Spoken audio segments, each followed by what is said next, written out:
Man te komentē un man te visādi stāsta un māca mani dzīvot, kā audzēt veselīgas un kvalitatīvas zemenes. Lai nav no plasmasa, lai nav ķīmijas un lai nav šis, lai nav tas, lai reko šmeko un vispārējais.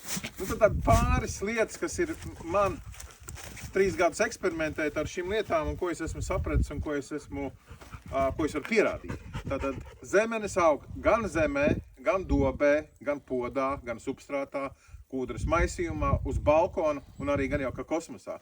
Bet reāli pie manis normāli zemenes mēs audzējam.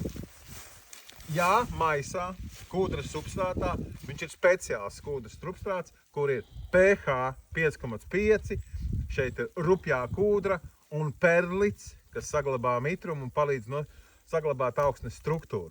Ja? Šāda te bagāta, strukturēta augsne. Jā, tā nav dabīga, tā nav no dobes, tas nav, bet šī ir veselīga. Bez slimībām, bez liekām maivabolēm un bez nekā lieka, ar ko man jācīnās. Ja? Šeit nav ne ar ko jācīnās un nav nekādas ķīmijas vai auga aizsardzības lietas jāpielieto. Un nav jāravē un jāmiglo pret nezālēm. Ar Roundupu, kā viens otrs to dara. Tāpēc mēs audzējam sev no Holandas atvestus stādus, pareizā substrātā.